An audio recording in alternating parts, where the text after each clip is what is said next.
Yum yum pig's bum makes good chewing gum. Skinny as a match with the wood scraped off.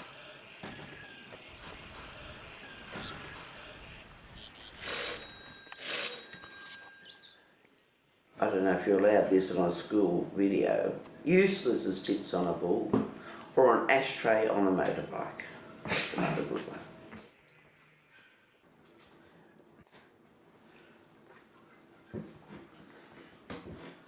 I think I was very lucky with my childhood. I had a mother and father who spoke beautiful English and were very anxious about us doing the same. I would sit in the hall at my home where I lived in Sydney, feet up on the wall, on the telephone. It was really one of those telephones in those days.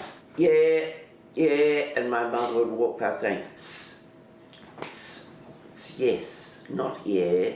And she had words a bit like me that she said correctly, like licorice, not licorice, and asphalt. The road wasn't asphalt, it was asphalt. We used to sing a lot, we used to play with words a lot. We'd go on car trips, holidays. If there's a word came up, we had to think of a song that matched it. For example, if blue came up, you'd have to sing a song with blue, like Blue Moon or something like that. So words and language was really important when we were growing up. Then I trained to be a teacher, so language was a huge part of that, learning how to teach children to read and talk and speak correctly and so on. June Daly Watkins, who you won't know from a bar of soap, she used to teach posture and good deportment, very famous for which way you hold your knife and fork and how you cross your legs or don't cross your legs or whatever. And she came to Teachers College to teach us how to be ladies. Failed. I taught in the East End of London, and that was a real eye-opener for me. This is in the late 60s, early 70s, and the Cockney kids were just amazing,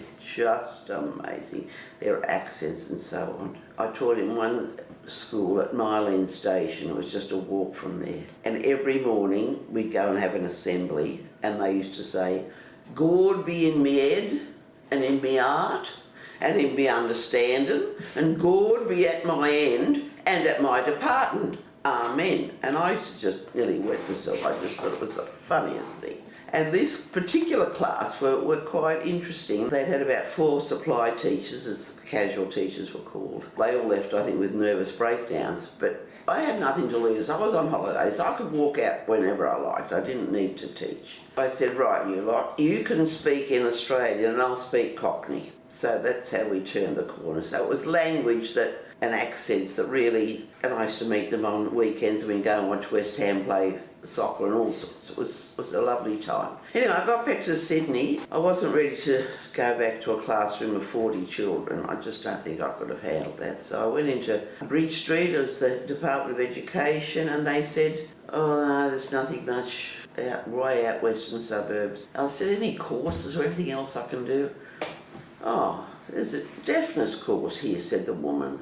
"You're trained to teach deaf children." She said, "I'll ring Wally Parr. I know him well, this fellow who ran the course at Sydney Uni. I think I'll be able to take one more. But do you know anything about deafness?"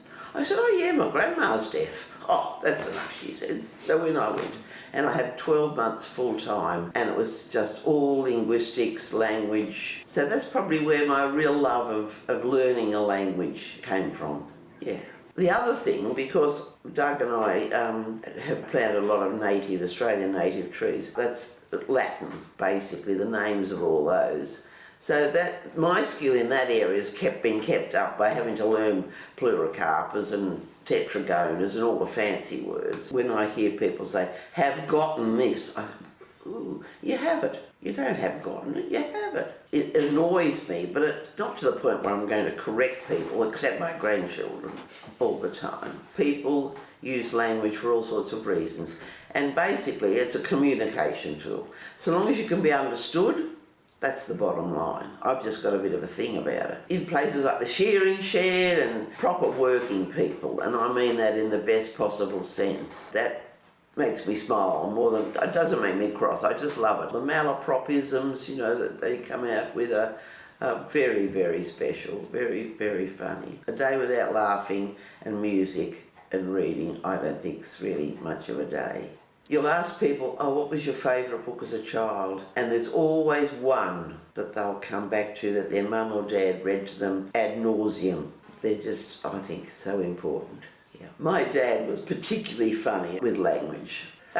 And one of them used to say, Nulli bastardum carborundum. Don't let the bastards wear you down.